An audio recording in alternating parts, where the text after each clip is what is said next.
Welcome to Small Arms Solutions. As many of you know, as many people who have accused me of not being an M1911 fan, which, admittedly, I'm not. But I would like to show you the fact that I do actually own one M1911. This is an original Colt 1991 A1 I bought in 1991. This pistol has had many changes to it since I got it.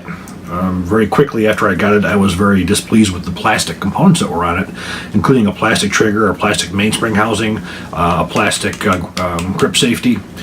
So I'd had all those removed, and that was probably back in 1992-93. In my newer Colt, I brought this pistol back in because, as little as I did shoot it, but when I did shoot it, the one in my hand would get all dug up from the original type of grip safety. So there I had them install a beaver tail on there, and they also replaced the trigger with one that was slightly nicer than the one that I had, and also a commander style hammer. This pistol has seen a good fair amount of use. I actually used it to shoot bowling pins and steel matches when I was much younger, but it really hasn't seen much action in at least 20 years or so. But we are going to start talking a little bit about some 1911s. Today we're going to be looking at the American Tactical FXH 45 Hybrid. Now, American Tactical is a company I know quite well. They're from my hometown in Rochester, New York. Up until the communist state of New York decided to go with their SAFE Act and everything. Prior to that, American Tactical was doing a lot of work building guns right there in Rochester, New York. After the enacting of those laws, they were forced to move out of New York State and down to Somerville, South Carolina, where they now manufacture pistols and rifles and and many different types of things. This pistol is quite interesting. Again, you look at it, this is 1911, but this is a hybrid. One of the things that American Tactical has been known for is their hybrid series, which is including polymer frames, polymer receivers into firearms. For instance, their AR-15s, their Max rifle is one of the highest quality out there, using hybrid or polymer lower receivers and upper receivers. The Omni polymer receivers that are manufactured by American Tactical are a very high grade polymer, and they're also utilizing inserts to take the stress of certain locations of the receiver, such as where the receiver extension goes into the lower receiver, allowing you to actually torque down to its proper torque specifications, as well as an insert that goes into the upper receiver where the barrel nut will attach to the upper receiver. Well, they've now utilized that same kind of technology into the M1911. So looking at the frame itself, you'll see we do have a polymer frame. We have a stainless steel slide. We're going to take a close look at some of the features of this pistol. I have to say, again, not being a 1911 aficionado, I was actually very pleased with the quality of this pistol. It certainly appears to be, if you want to say, a modernization of the pistol. Everything is going to polymer frames. This is probably one of the first successful ventures I've seen in actually utilizing a polymer frame, where a lot of other ones have had issues. So what we're going to do is we're going to take a look at this thing from the front to rear and see what makes it tick. Starting with the frame itself, it is this very high quality polymer. You also see there's actually finger grooves on here. The actual diameter or width of the grip is about the same as a standard 1911. With the actual grooves in here, I got to tell you, even for my mammoth hand, it actually fits pretty damn good. You also have a 1913 rail on the front of the pistol as well, for attaching any kind of optics that you might. The trigger itself breaks in at about a clean 5 pounds. You do have a set screw in there as well, so you can adjust the over travel of it. Looking at the safety, you do have an ambidextrous manual safety, right and left hand side. Engages very smooth, very easily. You can see it utilizes a beaver tail grip safety, and it does have a commander style hammer on it. One of the interesting things about the sights itself, they're actually Glock type sights. This is a solid sight. In the front you can see is actually a bright red fiber optic. You get out into the sunlight, this thing is really easy to catch up. It's really easy to see. You do have some vents in here as well for cooling, as well as to decrease the overall weight of the slide itself. Looking at the top, you do have a mount. The name was used to mount a red dot sight on here. Now, I have not received my, I'm actually waiting on one of the sights from Trijicon, where I actually will put that on here and see how it actually works. But I don't have one here at this time, so that's something we'll see a little bit later on. This pistol here I'm actually going to hold on to for a while. I'm going to be doing some extensive testing on it. We're going to have some initial testing at the range here, and then maybe in a few months we'll look back at it with an actual Trijicon on the top, and then going through probably 400 or 500 rounds, and we'll see how she works. Overall, I've been very, very pleased with it. So we're going to take this pistol apart. We're going to take a look at the inside. The magazine that comes with it is an ACT magazine. It's an 8-round capacity. Very, very good quality magazine. Now this pistol, of course, disassembles the same way any 1911 would. Push inward, rotate the collet.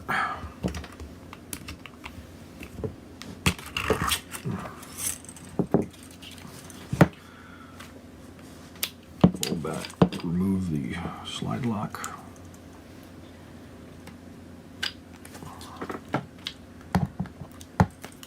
Bad when you don't have fingernails.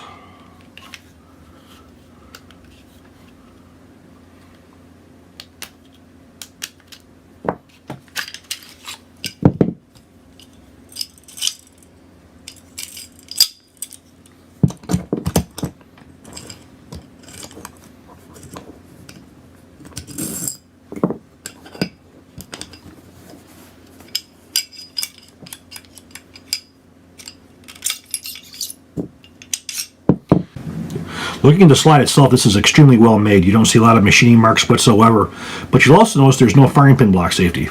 So this goes with the original, pre-80 series, like you would see on a Colt, which does not utilize the firing pin block.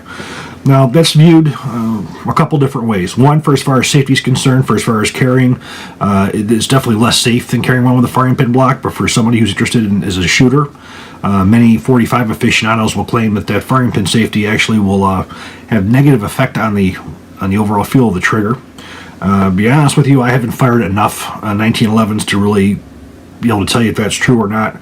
My only 1911 I have here has a 80 series firing pin block in it, and the trigger is just fine to me. But then again, it's not designed as some kind of a match grade gun. But overall, the machining on the slide is extremely well made. The frame itself, as you can see, polymer. You see actual metal rails that are in the polymer.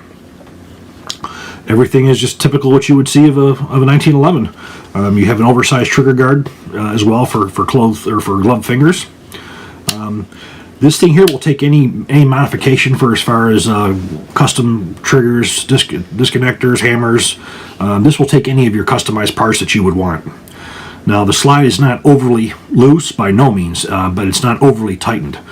This pistol is much more so designed to be more of a combat type pistol than some match grade type pistol. If you look at the sights and you look at the way the whole thing is set up, it's designed to be a target pistol or a defense pistol.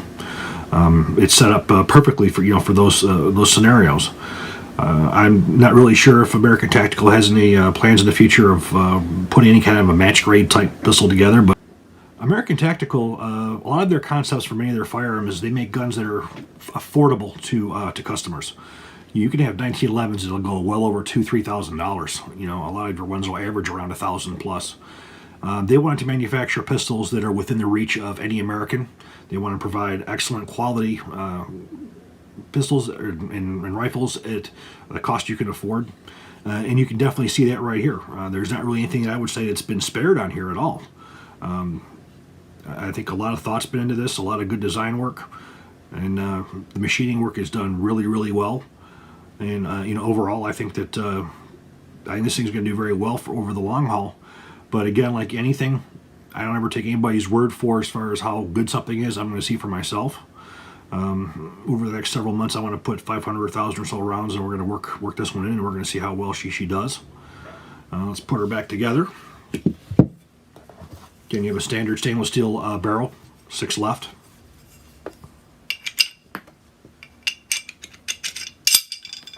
Get your barrel bushing back on.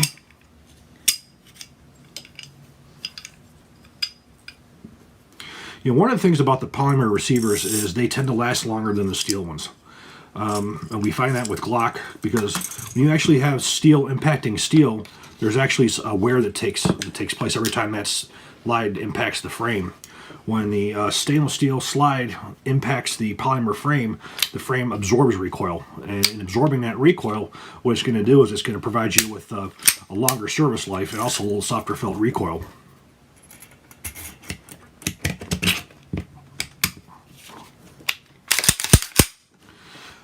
So what we're going to do is we're going to take this pistol to the range and we're going to see what it's going to do. The American Tactical FXH 45 hybrid pistol. Stainless steel slide with a polymer lower receiver, and we're going to see how she shoots.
Try some Winchester self-defense ammunition.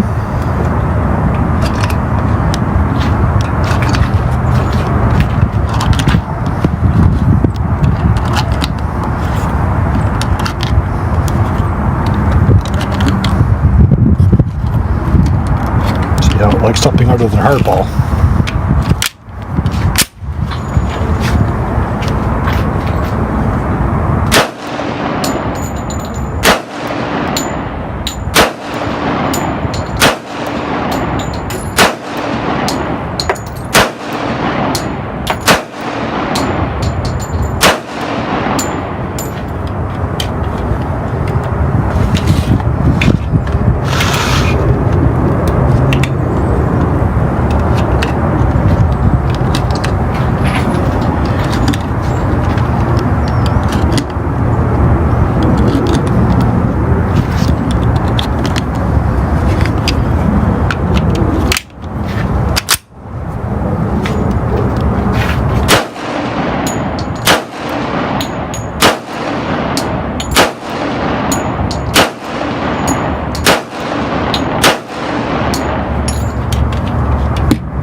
My overall impressions of the FXH 45 hybrid is this is a pretty neat pistol. It feels quite well to hold. It feels good to shoot. And all the rounds I'd fired through, I had not had one issue. All the ammunition I had fired through it was all hardball, which is what this gun's designed for. This is designed to be to utilize full metal jacket ammunition. In the future, we'll try some various hollow points through it and see how it works. You're going to see a few more 1911s through this channel. I actually have another one of the American Tactical pistols on order. It is basically a GI version, very similar to any M1911A1 you see come out of a GI, GI era, 1945 era.